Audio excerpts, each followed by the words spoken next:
pengetahuan, teknologi, dan seni dalam Islam. Pengertian 1. Ilmu. Ilmu adalah sumber teknologi yang mampu memberikan kemungkinan munculnya berbagai penemuan, rekayasa, dan ide-ide. 2. Teknologi. Pengertian teknologi adalah penerapan ilmu pengetahuan, prinsip-prinsip, kaidah, dan teori-teori dari hasil pengamatan tentang gejala-gejala, kemudian menghasilkan alat-alat yang dapat menggantikan tugas manusia. Seni. Seni adalah kemahiran dan keindahan segala produk teknologi saat ini di berbagai dengan aneka bentuk, warna, tampilan, dan tindak dapat dilepaskan dari citra rasa keindahan, kelembutan, kelunturan, dan kesetujuan jiwa estetik. Seni Islam adalah ekspresi jiwa kaum muslim yang terungkap melalui bantuan alat instrumen baik berupa suara maupun ruang. Klasifikasi ilmu menurut Islam. 1. Menurut Al-Farabi. 1. Ilmu bahasa yang dirinci menjadi 7 bagian. 2. Logika bagi menjadi 8 bagian. 3. Ilmu matematis dibagi menjadi 7 bagian. 4. Metafisika dibagi menjadi 3 bagian. Dan 5. Ilmu politik, ilmu fikih, dan ilmu kalam dengan rinciannya masing-masing 2 bagian. Perkenalkan, nama saya Hafizah dengan NIM 203340442. 2. Menurut Al-Ghazali. 1. Ilmu-ilmu teoritis dan praktis. Ilmu teoritis adalah ilmu yang menjadikan keadaan-keadaan yang wujud diketahui sebagaimana adanya. Ilmu praktis adalah ilmu yang berkenaan dengan tindakan-tindakan manusia untuk memperoleh kesejahteraan di dunia ini dan akhirat nanti. 2. Ilmu yang dihadirkan dan ilmu yang ingin dicapai. Ilmu yang dihadirkan itu maksudnya ilmu yang bersifat langsung, serta merta, supraporsional, atau di atas atau di luar jangkauan akal. Intuitif, atau secara intuisi berdasarkan bisikan hati, dan kontemplatif bersifat renungan. Ilmu yang ingin dicapai maksudnya adalah ilmu yang dapat dijangkau dengan akal manusia atau ilmu insani. 3. Ilmu-ilmu keagamaan dan ilmu-ilmu intelektual. Ilmu-ilmu keagamaan adalah ilmu-ilmu yang diperoleh dari para nabi, tidak hadir melalui akal manusia biasa. Ilmu-ilmu intelektual adalah berbagai ilmu yang dicapai atau diperoleh melalui intelek atau adanya atau kecerdasan berpikir. 4. Ilmu fardu ain atau kewajiban setiap orang, dan ilmu fardu kifayah atau kewajiban masyarakat. Yang ketiga, menurut Sutubuddin Al-Syirazi. 1. Ilmu-ilmu filosofis atau kefilsafatan yang dibaginya menjadi ilmu teoritis dan praktis, masing-masing dipecahannya lagi menjadi beberapa butir. Yang kedua, ilmu-ilmu non-filosofis. Ilmu-ilmu ini diistilahkannya sebagai ilmu-ilmu religius jika didasarkan atas ajaran-ajaran wahyu. Ilmu-ilmu religius dapat diklasifikasikan menurut 2 cara yang berbeda. 1. Ilmu-ilmu nakli atau keagamaan, dan ilmu-ilmu intelektual atau akli atau akal. Yang kedua, klasifikasi ilmu tentang pokok-pokok atau usul, dan ilmu-ilmu tentang cabang-cabang atau fur'u menurut Osman Bakar 1972-279. Yang ketiga, ilmu pengetahuan menurut Islam. 1. Ilmu Allah atau dinullah adalah agama al-din, Allah yang diketahui dan dipahami melalui hasil pemikiran manusia terhadap wahyu Allah. Wahyu itu disampaikan oleh Allah melalui rasul-rasul atau nabi-nabinya untuk mengantarkan manusia dengan ikhtiarnya sendiri kepada berbagai maslahat atau nilai-nilai kebaikan yang membahagiakan mereka di dunia atau di akhirat. 2. Ilmu tafsir Al-Quran. 3. Ilmu usul atau ilmu fikih, akidah, akhlak, ilmu usul fikih. Yang keempat, ilmu hadis. 5. Ilmu sosial budaya atau IPS dan seni. 6. Ilmu sains kealamaan atau IPA dan teknologi.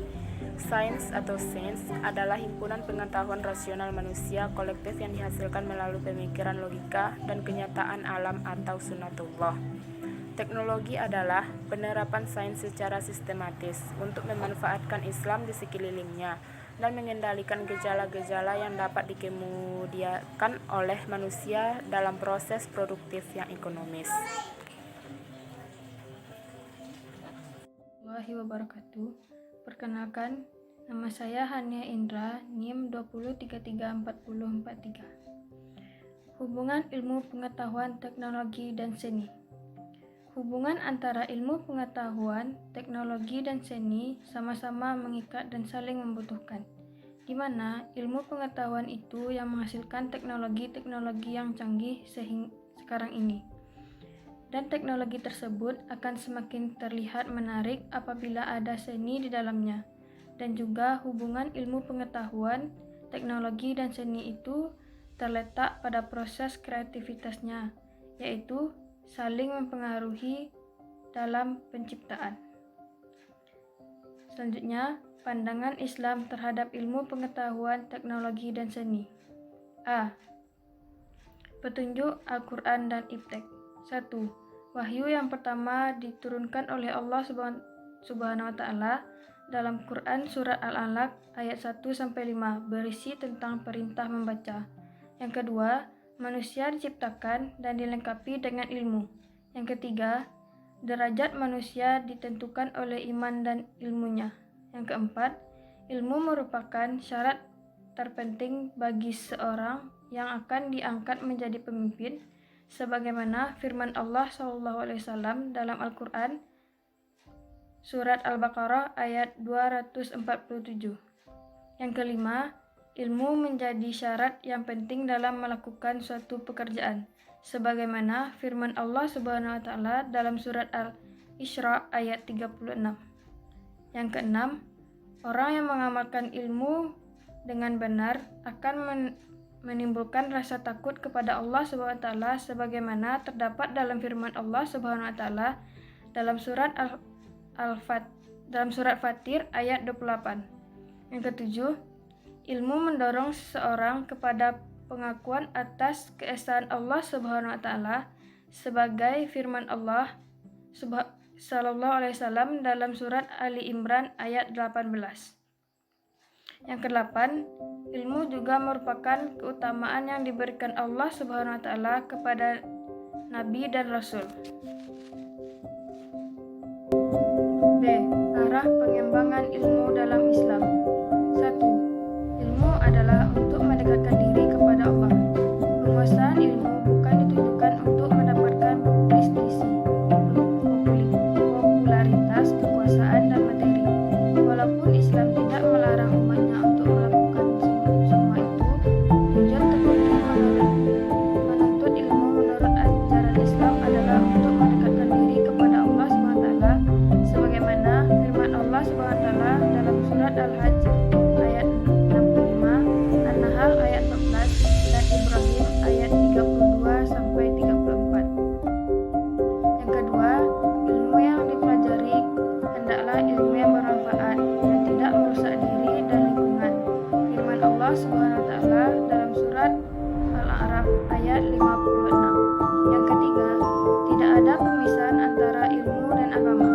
Ilmu dan iman atau ilmu dan agama tidak bertolak belakang, tetapi keduanya memiliki kaitan yang sangat erat.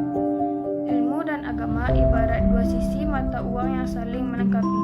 Banyak sekali hadis Nabi yang mendorong umatnya untuk mencari ilmu, tanpa dibedakan antara ilmu keislaman dan ilmu umum. Saya Ignas Lima Azalia dengan NIM 20334044. C. Pandangan Islam tentang seni. Terdapat beberapa perkembangan seni dan pandangannya menurut Islam. 1. Seni sastra. Kesenian yang paling menonjol tampak pada seni sastra seperti puisi, prosa, cerita, kisah, dan seni sastra lainnya. Nabi Shallallahu Alaihi Wasallam sendiri mendengarkan syair dan terpengaruh olehnya. Para sahabat Nabi dalam menafsirkan kandungan Al-Quran juga sering mengutip syair sebagai keterangan. Bahkan ada di antaranya yang melantunkan dan menyusun syair dengan sangat indah, seperti yang diceritakan oleh Ali. Sebab memang ada banyak penyair dari kalangan sahabat. Sebagian besar imam terkemuka juga adalah penyair seperti Abdullah bin Al-Mubarak, Imam Muhammad Idris Asy-Syafi'i, dan lain-lain. Nabi SAW pernah bersabda, Sesungguhnya syair itu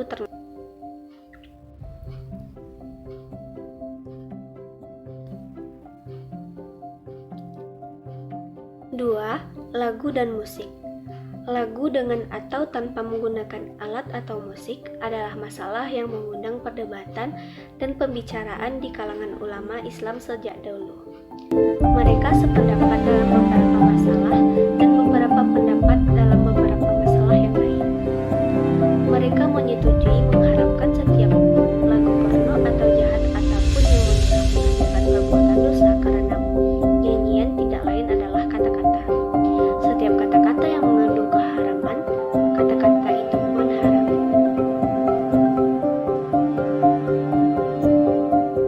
Mereka setuju memperbolehkan selain hal-hal di atas, yaitu lagu tanpa instrumen atau akapela dan tidak menghanyutkan. Lagu yang demikian dimainkan pada saat-saat kegembiraan yang dibenarkan syariat, seperti waktu perkawinan, kedatangan orang yang pergi jauh, hari-hari raya, dan sebagainya. Dengan syarat si penyanyi tidak menyanyi di hadapan hadirin mahramnya. Para ulama berbeda tajam mengenai hal-hal tersebut. Ada yang memperbolehkan semua lagu dengan atau tanpa instrumen. Ada yang melarang lagu dengan disertai instrumen dan memperbolehkannya jika tidak memakai instrumen. Ada pula yang melarang sama sekali, dengan instrumen maupun tanpa instrumen.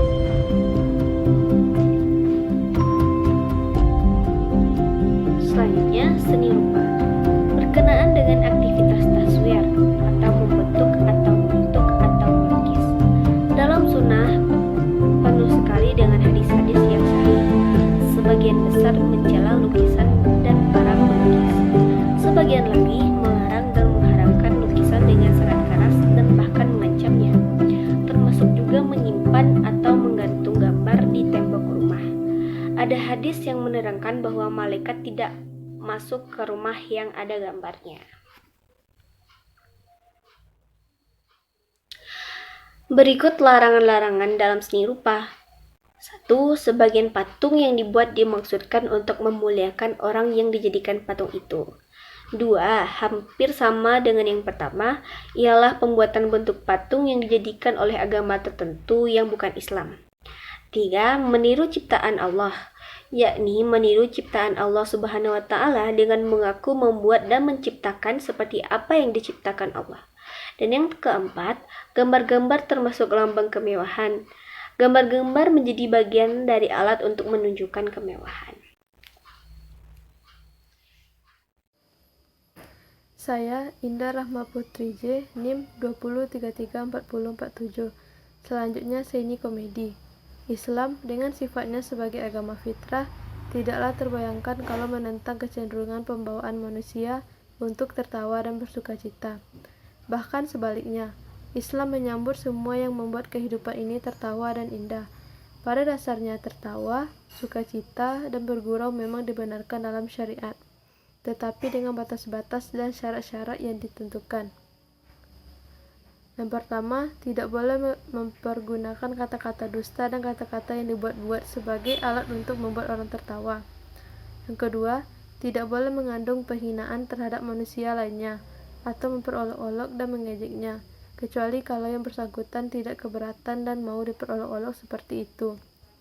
Yang ketiga, tidak menyebabkan seorang muslim takut dan terkejut dengan gurauan itu. Yang keempat, tidak boleh bergurau dalam suasana serius, dan tidak boleh memancing tawa dalam suasana yang semestinya menangis.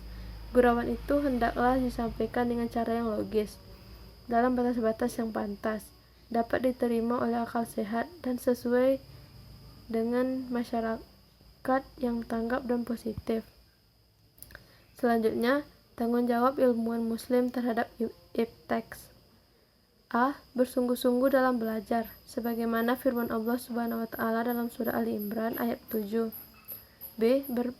Berpihak pada kebenaran, sebagaimana firman Allah Subhanahu wa Ta'ala dalam surat Al-Maidah ayat 100 dan Az-Zalzalah ayat 7-8. C. Kritis dalam belajar dan menyampaikan ilmu, sebagaimana firman Allah Subhanahu wa Ta'ala dalam surah Az-Zumar ayat 18 dan surat Ibrahim ayat 52. Terjemahan surat Az-Zumar ayat 18, yang mendengarkan perkataan lalu mengikuti apa yang paling baik di antaranya mereka. Itulah orang-orang yang telah diberi Allah petunjuk, dan mereka itulah orang-orang yang mempunyai akal. D. Sangat takut kepada Allah, sebagaimana firman Allah Subhanahu wa Ta'ala dalam surat At-Talaq ayat 10 dan surat Ali Imran ayat 191.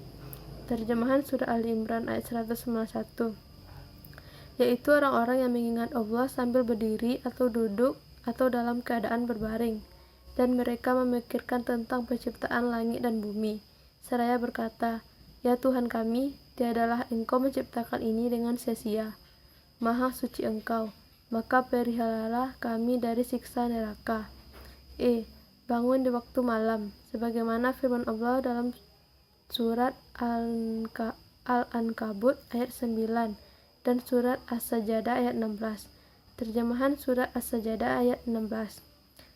Lambung mereka jauh dari tempat tidurnya, dan mereka selalu berdoa kepada Rabb-Nya dengan penuh rasa takut dan harap, serta mereka menafkahkan apa rezeki yang kami berikan kepada mereka. Sekian dari kelompok 12. Kalau ada salah kata kami mohon maaf. Assalamualaikum warahmatullahi wabarakatuh.